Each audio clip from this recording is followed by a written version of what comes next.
Hello, it is Ryan, and we could all use an extra bright spot in our day, couldn't we? Just to make up for things like sitting in traffic, doing the dishes, counting your steps, all the mundane stuff. That is why I'm such a big fan of Chumba Casino. Chumba Casino has all your favorite social casino-style games that you can play for free anytime, anywhere with daily bonuses. That should brighten your day a little.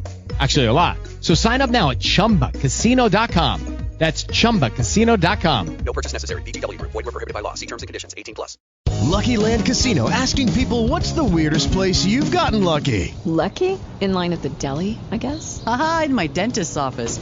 More than once, actually. Do I have to say? Yes, you do. In the car before my kids' PTA meeting. Really? Yes. Excuse me, what's the weirdest place you've gotten lucky? I never win and tell. Well, there you have it. You can get lucky anywhere, playing at LuckyLandSlots.com. Play for free right now. Are you feeling lucky? No purchase necessary. Void where prohibited by law. 18+. Terms and conditions apply. See website for details.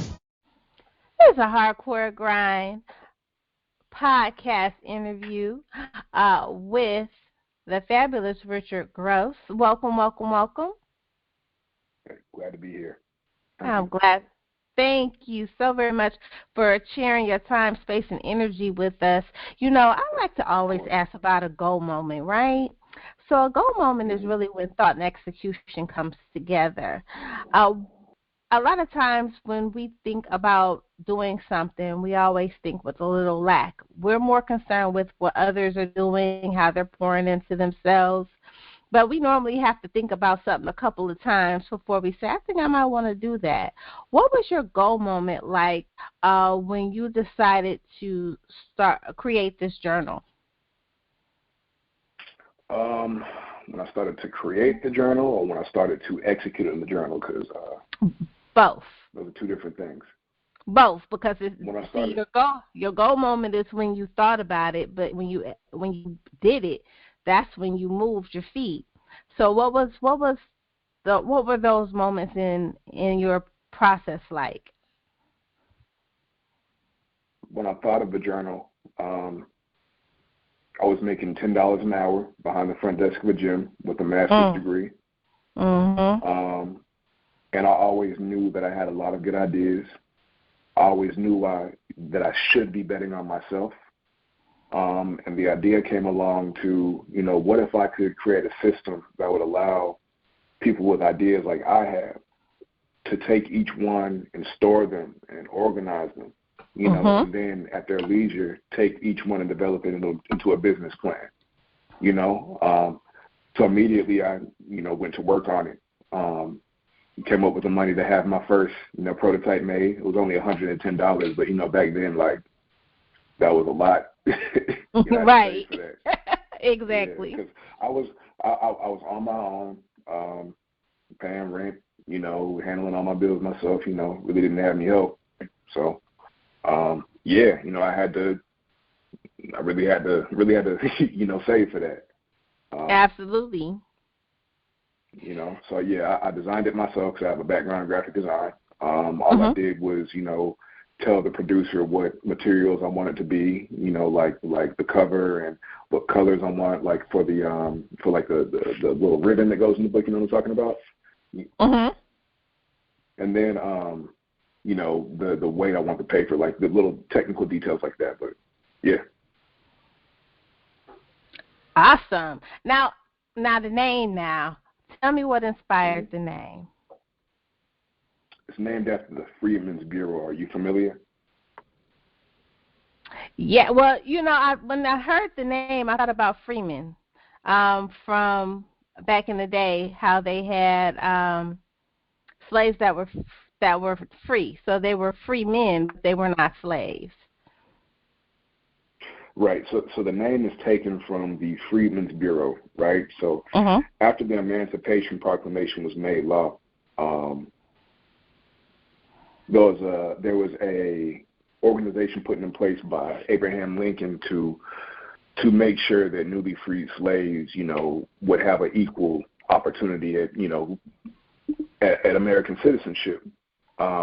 There was some effectiveness, but America was being America at the time, and after Lincoln was assassinated, the organization wasn't put back into operational status. So yeah, the Freedmen's Bureau seeks to pick up off of, the Freedmen's Journal seeks to pick up off where the Freedmen's Bureau left off, and to ensure that Black and brown people are able to use their ideas to I guess give them an equal footing in this country. Absolutely, and that's what we need, because as a people we're the most creative, but right. We're not very organized. And so you creating something like this allows people to really position themselves. That's the angle that I was going off of. Like, if you look out, like, all you got to do is just get on social media. You'll see that, Black folks from American Black folks, we drive culture around the world. Everybody looks for us to our culture for their inspiration. We drive so much capital globally, right? But when you come back and look at our communities, like the communities that are majority African American, like you don't see that capital being recognized there. You know what I mean? Yeah. You're right. Now, so go ahead. No, go ahead. Now, you wear many hats in your community. You did what you had to do during a time where it was hard, and you still pushed through on your vision, which is an awesome thing, because that push through is going to help so many other people. But how do you avoid burning out? I first make sure that I surround myself with, good people. That's when I need to be around people. Like, I can't, if you for any reason, feel a need to mistreat me or talk down to me or, whatever, it's like I can't have you around. I only want people that are sewing into me. So there's that.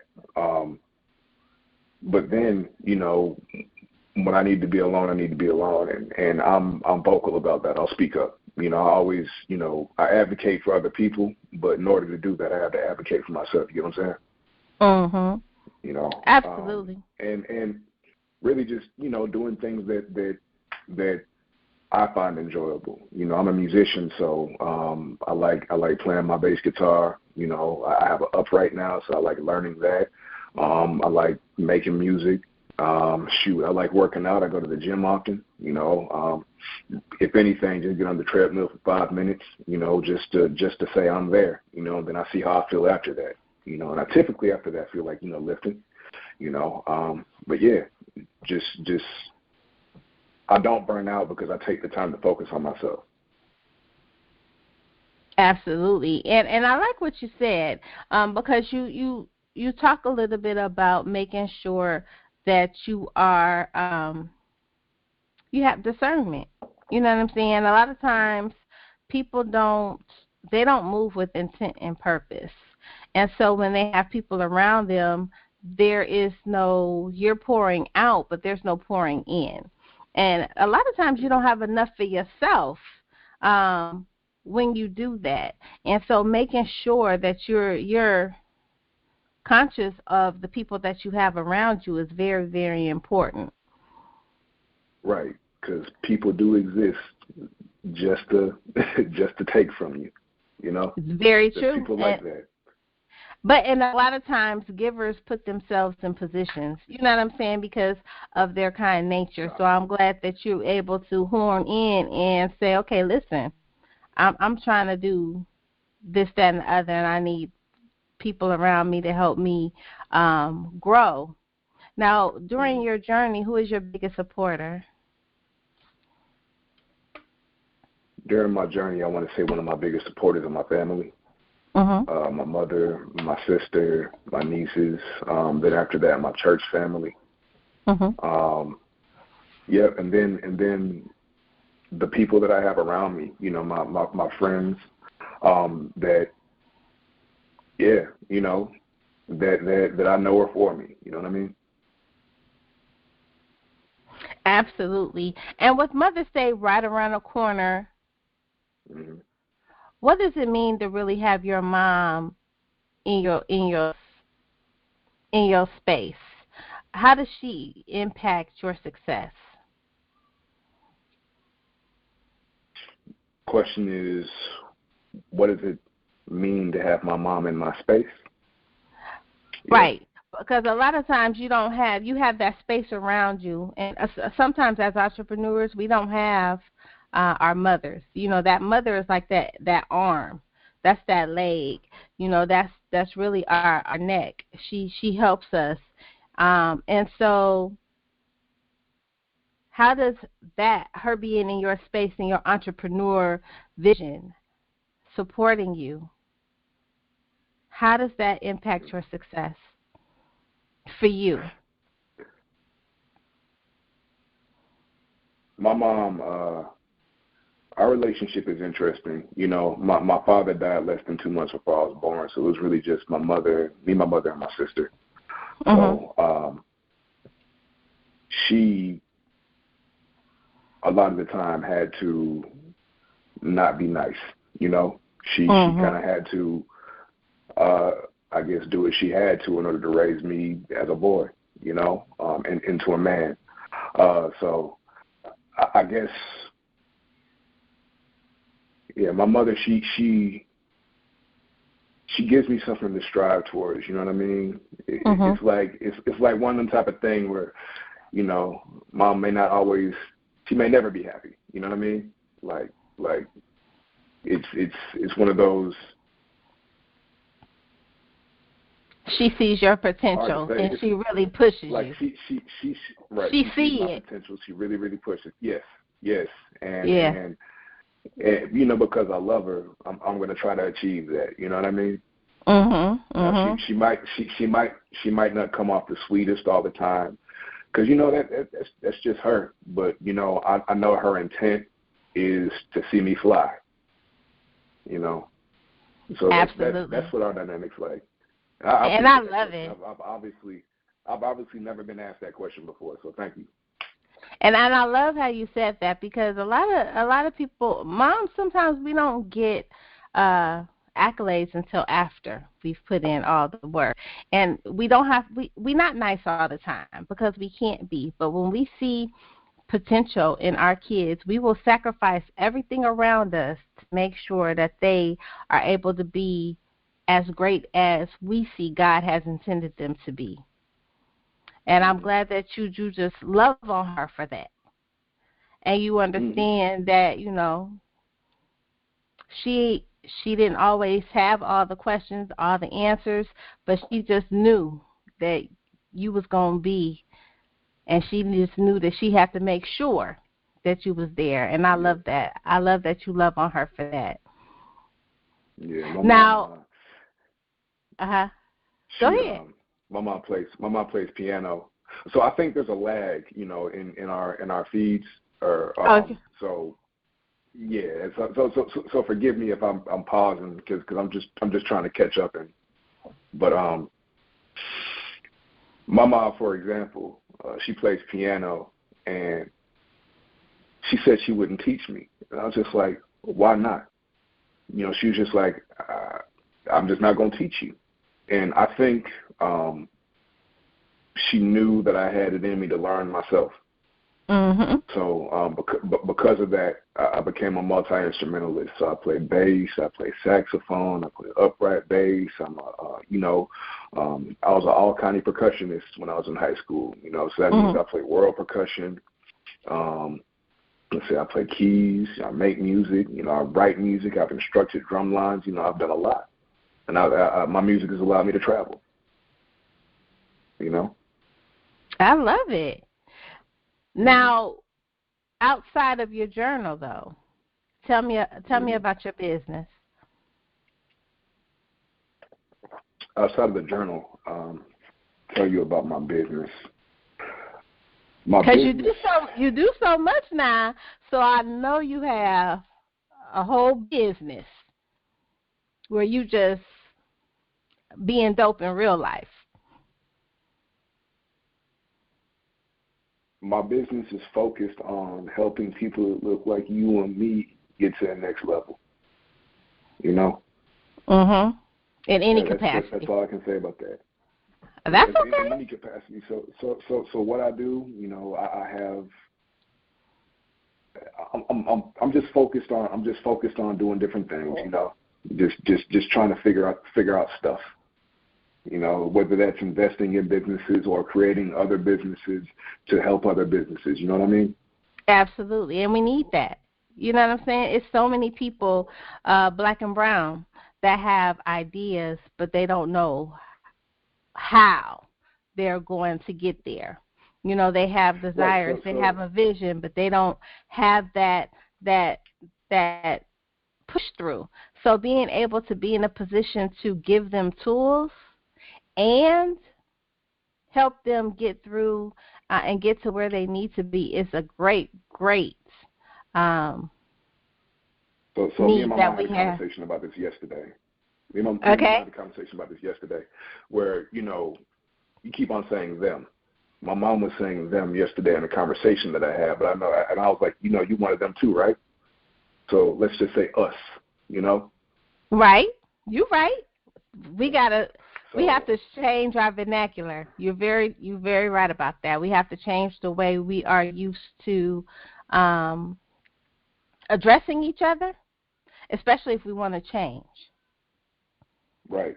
Every single one of us is fearfully and wonderfully made in the image of God. You know what I mean? It's like nobody is better or worse than anybody. It's an us thing, not a them.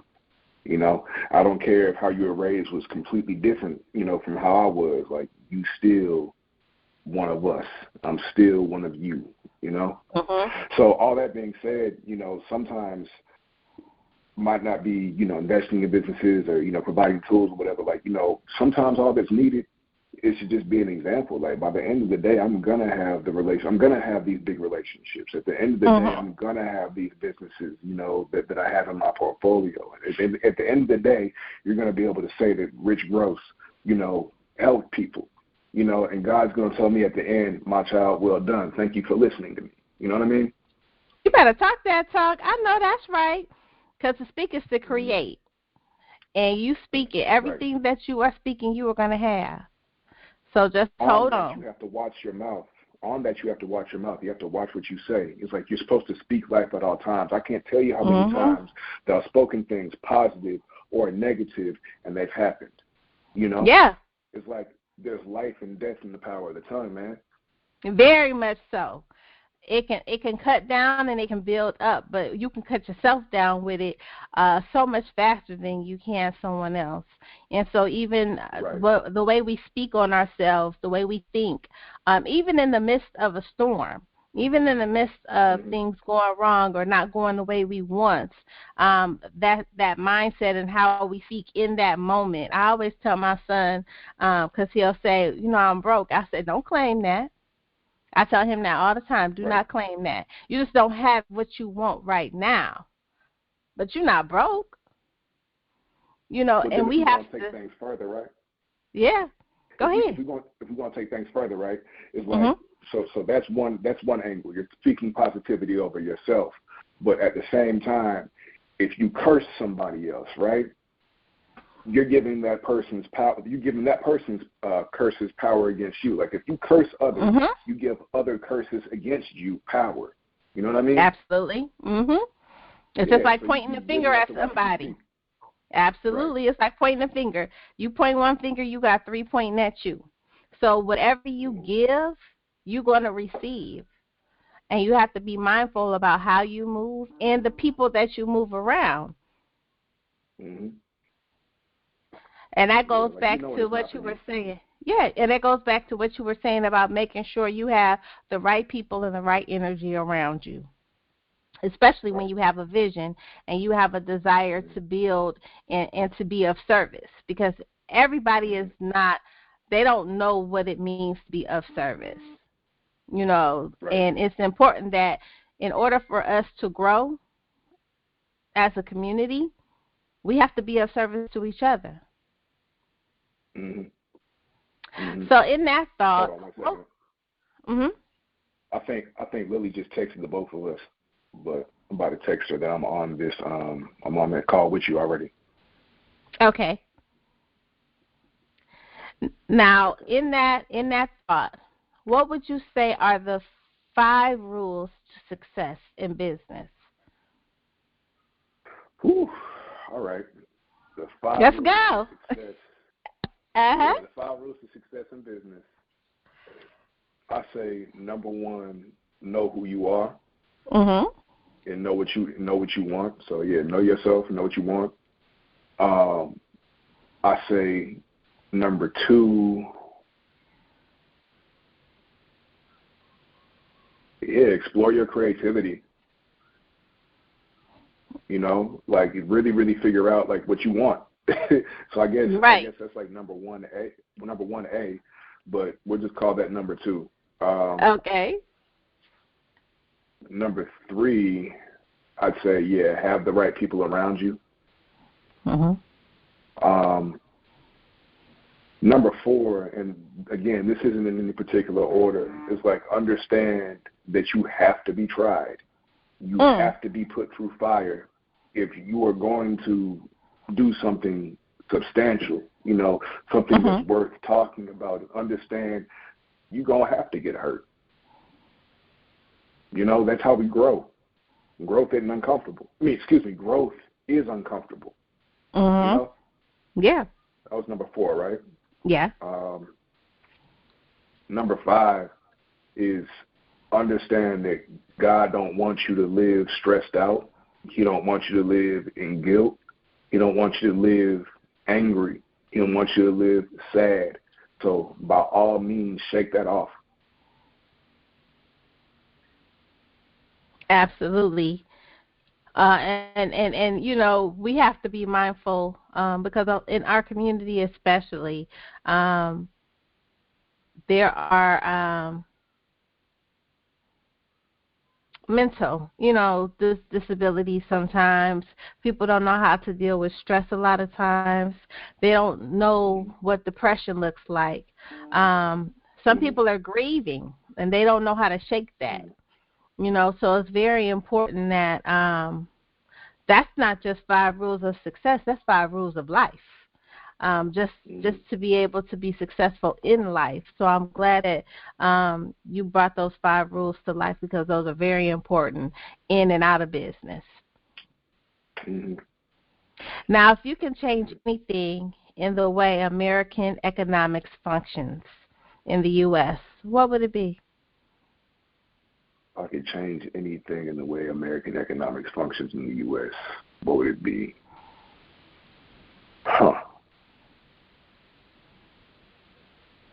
I would say, I mean, it's a mental thing, you know, like it takes a mindset change to look at somebody and be like, it takes a mindset change to not look at somebody and be like, oh, okay, well, but we're not going to prove them for this long, you know. It takes a mindset change to, you know, not allow this person entry into your place or say that this person has to leave because they look a certain type of way, you know, or they dress a certain type of way.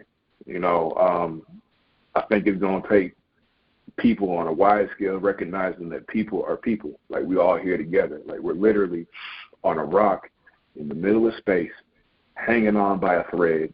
We don't know how we got here, and we don't know where we're going. You know what I mean? like we're people. It's a us thing, you know? But as far as, like, you know, mechanics, given that we take out those, you know, those racial lines that you know, serve to separate people, as far as mechanics, I think American economics works pretty cool. I think it works pretty good. You know what I mean? But speaking personally, right? Well, that's all I can do. But just in my personal experience, being raised the way I was, and, you know, seeing America from the way I see it, because I'm from a place called Alpharetta, Georgia, right? And there's not that many people there that look like me. And growing up, my mother always told me, like, you know, and you probably heard it as well, like, you have to do twice the work, you know, just to be considered on par, you know? Yeah. I find that's not just, you know, in situations like that. I find that's, you know, amongst us as well, you know, people that look like us It's like you really, really got to prove yourself. There's always going to be somebody there trying to question what you got or question what you got going on and finding ways and reasons to knock you off. But you have to be able to maintain that position, you know. And that's part of that fire I was talking about earlier, where you got to experience things, you know. Absolutely. Now, becoming an entrepreneur can be overwhelming at times. Mm-hmm. What advice do you have for any aspiring entrepreneurs that want to start a business? Just do that, honestly. And look into the Freeman's Journal. Like I'm presenting to the world a system that will allow you, no matter your education level, so whether you're like a third grader that has a lemonade business or a 45-year-old ex-convict that doesn't have a lot of professional options, or a retiree that wants to do something different, who's always wanted to venture into business, like it doesn't matter. Like the journal is set up and the verbiage is that, you know, that anybody can sit down, and some may have to have assistance, but whatever crazy idea they can think of, we can put it down on paper and figure out how you can make money with it, you know? So, yeah, look into the journal. And this is like, say, and it's handheld. So, like, you know, you can be out there, because that's how ideas happen, right? You know, you see a problem and you're just like, listen, I can do something about that. You know? So you can take that idea, you can write it down.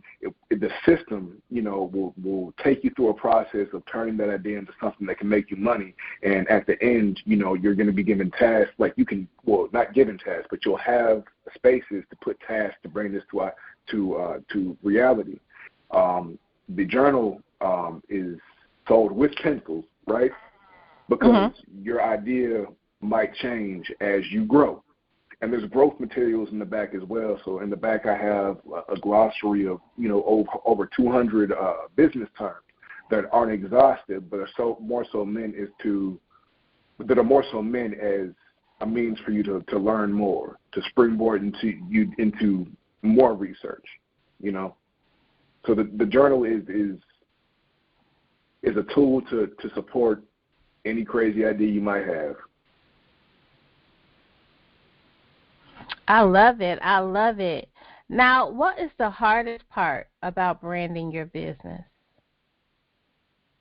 Man, the hardest part about branding my business is finding the things to say.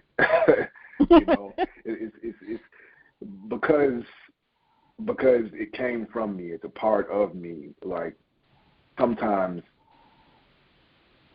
I can exhaust my vocabulary. You know what I mean? And I have to keep on finding out ways to say things to keep it interesting, you know. That might just be my personal issue, you know what I mean. But I don't have a problem talking to people because I like people, come to find out, and I had to get around the right people in order to realize that I like talking to people. I like networking. Right. Yeah, like I'm actually likable, you know what I mean. Like sometimes I look mean, and people that are judgmental, you know, like to tell me that I'm mean and I'm this and I'm that. You know, you're prejudging me. You're not giving me a chance. You know, and it took me dealing with those difficult people and learning what the right people look like to unlock a little bit more of my potential. You feel me? I believe you. Absolutely, you're on point with that, because you have to. If you want to do certain things, you have to, first of all, you got to have a blueprint. And a blueprint is the things that you see. And if you don't have blueprints around you, it's going to be a lot harder for you to move the way you need to move. You got to have people that's doing way better than you. You got to be able to see it so you know what it looks like. I honestly believe that. From around the way. I know them people from around the way that you know, whether you met them in college or whether you grew up with them or something like that. Like, I know those relationships are comfortable because that's what you used to. But like, if you're trying to go to the next level, like, you really have to assess that relationship and see if it's suitable for you. You know what I mean? It's like that's that right. person either going to be a asset or a liability.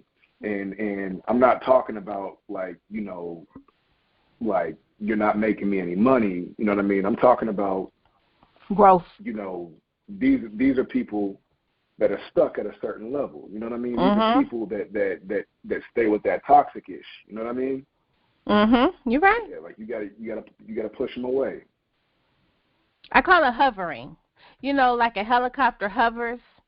When a helicopter hovers, all it does is just kick up dirt. It doesn't do anything. It's not going anywhere. It's just there making a mess. And we have to definitely make sure that the people around us are not hovering. Because if they're hovering, you will hover. And if you have a vision, if you have a passion, if you have a desire to do more than what you see, you got to give yourself the ability to do that by placing yourself in position and placing those people around you.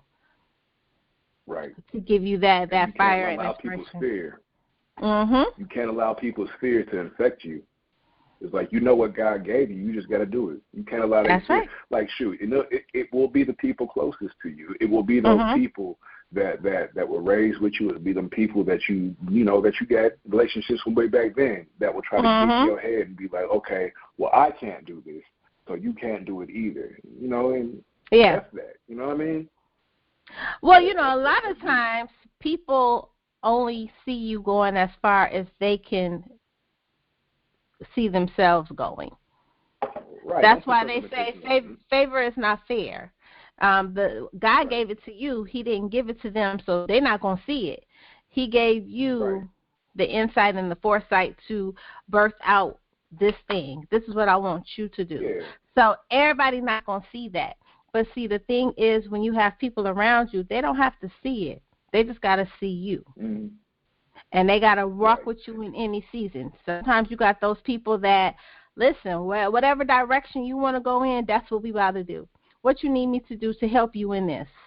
I can't do much, but I can do something because I don't see your vision, but I see it's something on you. I see it's something that's got you up. Whatever it is, we going to get you there. But then you have stuff you said. Like you said, you have those people that, okay, that just seem like it's not making no money. It seems like a waste of time. You should do this, not really helping you get where you want to go, not even mentally or spiritually. Right. But just trying to detour you to a more comfortable setting for them. Right. Right. And it's not until I started, you know, just changing my mindset and realize that there's certain things I don't have to deal with. Like, I'm not beneath anybody. You know what I mean? It's like I can beat my chest and, you know, talk my ish. You know what I mean? It's not till I got to that point, you know, to where, the people that weren't supposed to be there really started to, you know, fall off. It's like, you know, I'm not coming out of a place of, you know, arrogance or cockiness. I'm honestly coming out of a place of love, man. I'm operating in, you know, what I feel God wants me to do, what I know God wants me to do, you know, and I'm growing in a way I know God wants me to grow. That's always been my prayer, Lord, you know, have me do your will. And as I learn how to be more obedient and as I learn how to listen, you know, more, you know what I mean, it's I'm starting to see people for who they are and what they were. You know, I'm starting to see these relationships I had for, you know, what they were. And some relationships I can't maintain anymore, you know. And since, you know, God's given me the discernment to do that, it's like my life improves tenfold every single time in ways that I didn't imagine, you know. So at the end of the so rule number 6, listen. Listen before you speak. Just listen. Absolutely. I love it. Now, how can entrepreneurs purchase the journal? You can go to www.freemansjournal.us. That's FREEMANSJOURNAL.US. Like I've been saying so many times in this conversation. Absolutely. Now, tell me what's next for Richard Gross. What's next? What do you have cooking in your creative kitchen? Well, I'm obviously trying to sell journals, but what we got coming up right now, and because our mission is, you know, to empower entrepreneurs, empower, you know, Black entrepreneurs. We have coming next. We have a Juneteenth business festival taking place in the NPUV community in Atlanta, Georgia. So that's Mechanicsville, that area. It's going to be taking place at Rosa L. Burney Park. It's going to be cool. There's going to be live performances. There's going to be opportunities for black businesses to set up shop, and be vendors, serve to the community out there. We're going to be promoting it as well. So there's going to be people from all over Atlanta coming to celebrate Juneteenth with us. It's going to be a good time. It's going to be, like I said, live music. There's going to be vendors. There's going to be workshops. There's going to be things there to prep young professionals or prep professionals, period, entrepreneurs, period, for the next step. There's also going to be a kids zone there, so it's going to be a family-friendly event. I love it. I love it. Now I got one more question for you. What is one success quote that you've adapted to and have added to your daily living? One success quote that I've added to my daily living. It could be something that somebody told you. It could be something that you read. What is a quote that you have really held tight that encourages you, that will encourage others? Give me 1 second. I'll say it's that Bible verse that says you're fearfully and wonderfully made. But before I just say that, I want to give me 1 second. I want to look it up so I can give the actual verse with it for the folks listening. And wonderfully made. What is that? So this is Psalm 139. It says, I am fearfully and wonderfully made. Hold up. Let me, 1 second. This is Psalm 139, verse 14. It says, I praise you because I am fearfully and wonderfully made, that your works are wonderful. I know that full well. What that means is God took the time to create you, your mother, your sister, your brother, everybody around you, Mark Cuban with the Dallas Mavericks, or somebody on the street that got a bottle in their hand and they sleep on the corner at like 3 a.m. You know what I mean? Like everybody, like as long as you have breath in your body, you have power. So that means that you're not a dog, you're not an animal, but at the same time, you're not better than anybody else as well. To add to that, if somebody else can do this monumental thing, you can do it as well. But then at the same time, consider if somebody else could throw their life away, by doing drugs, that can happen to you too. So you lead your life with that understanding. It's like focus on the good things and don't fall slave to the bad things. You feel me? Now, we're not perfect. And it's likely to happen. We all experience things. We're not perfect, but as long as you have a heart, to do what's right and to be better, like seek that. A lot of the times you won't know how to do it, but just do it. Try to be better every single day, whether it's something small. And this is coming from somebody that smoked cigarettes for like years, who has been clean for years now. Well, I'm not going to say clean like it's crack or something like that. You know what I mean? But like this is coming from somebody that has experienced addiction before. You know what I mean? It's like you don't have to be perfect. You don't got to go cold turkey, but every day make steps to be better, man. Whatever it is. I also struggle at getting up in the morning. You know what I mean?